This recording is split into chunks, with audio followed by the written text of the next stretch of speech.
Forgive the darkness in my car. It's nighttime, obviously.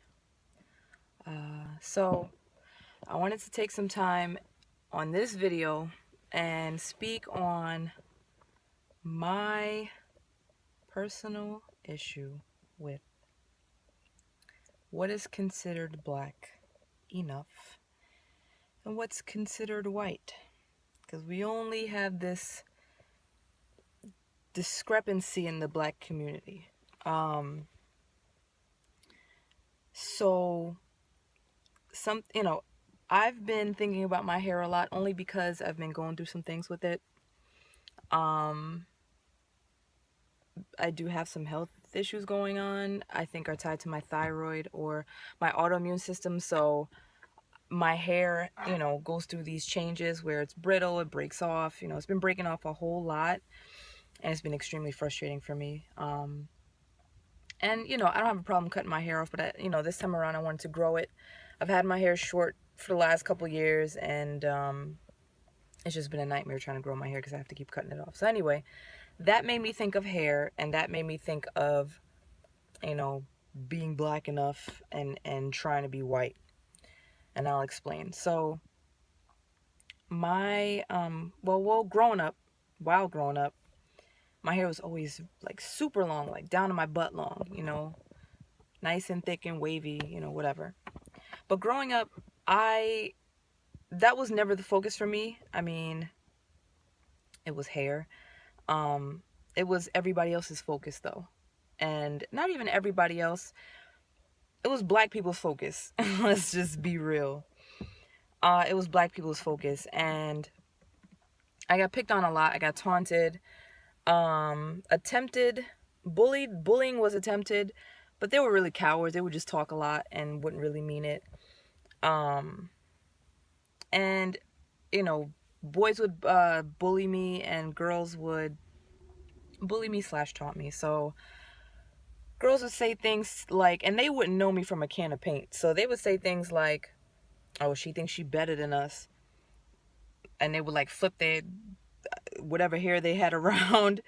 And no disrespect intended, but the girls that would talk about me had very short hair, most of them.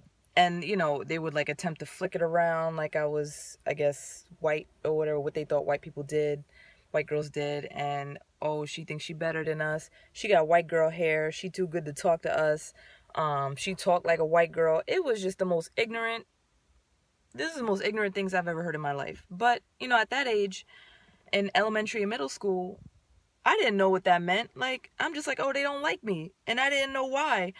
How I measured someone's likability as a kid is if they were nice or not.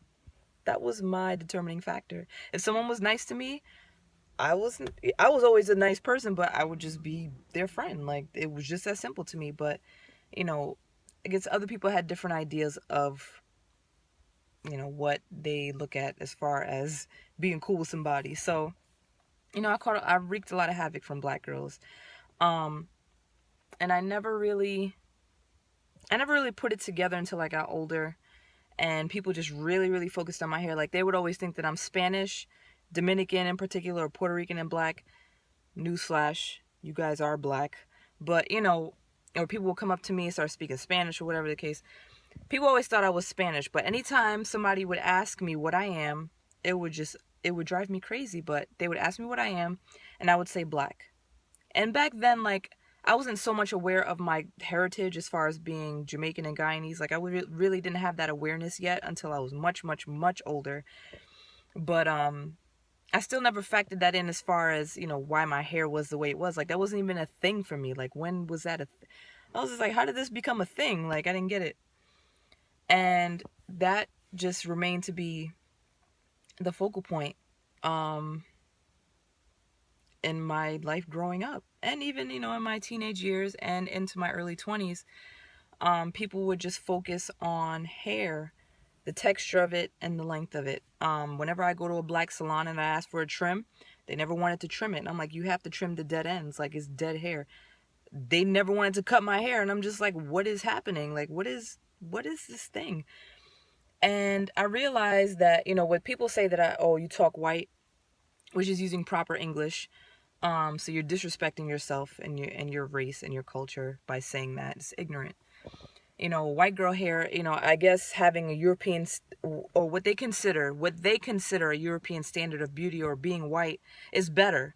So, that's them inflicting their insecurities on me. And at such a young age, like now that I think about it, having that burden at such a young age is crazy. But I didn't, as I got older, I started to understand what that really meant. And I didn't like it. Like, there was nothing to like about it. And I actually ended up locking my hair at one point because I went through so much with my hair just because of that. Like, I developed this thing of not liking my hair because I wasn't considered black enough. And I didn't even know I developed the complex, but I did. So I locked my hair, and I did that for close to a year. And then that's the very first time I cut my hair off, like, not to the scalp, but very, very short. Like, this was years ago. And it looked nice, it looked all right. But it was the most freeing thing I've ever done in my entire life. And it was through locking my hair and going through what they call, like, I guess the rough or the ugly stage, because they're locked, but they're not, like, pretty yet. Which I didn't even mind. Like, that was the first time I wasn't so hung up on my hair, and I didn't care, and I had a sense of freedom. But people looked at me like I was crazy. Why would you lock your hair and you got that kind of texture? Like, it was a personal thing. Like, it was just this thing around hair, and I just wanted to get rid of it. Like, what is the problem? Like, having different texture hair, having long hair does not determine how well somebody treats me as far as white people go, because I still experienced racism. I still experienced a lot of things that a lot of black people have to experience. It never took away from my hardships in life, ever. Even in my, regular personal life, it never took away from anything. Oh, you know what? She got it good because she got different texture hair. Like, that makes no sense. It makes no sense. When you really break it down, you really think about it, it makes no sense at all. I mean, I know now it's insecurity, but it's just like for somebody to teach their children hate, because that's self-hate.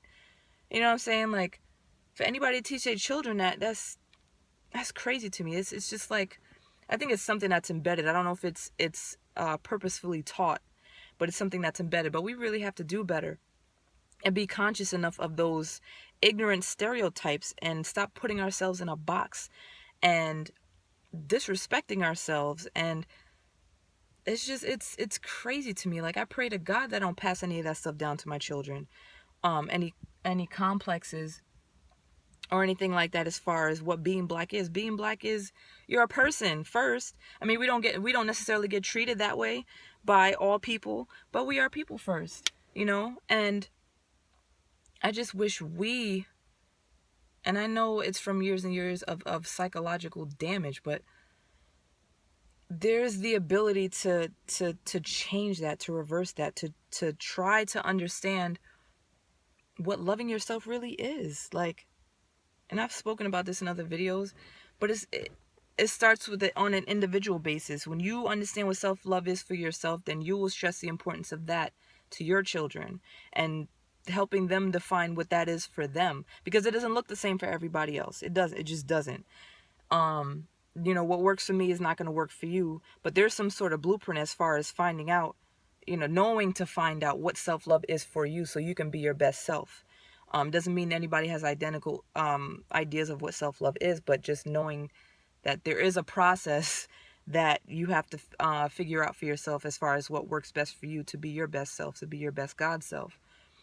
But I just wanted to say that, stop with the hair texture thing, with the complexion thing, with the, as if you can be as far away from black as you can, that you're better. There's no, like, do you know where we come from? Like, you should be honored to be black. You know what I'm saying? Like, for me to see, I love seeing black people. I think black people are beautiful. I think people are beautiful, period.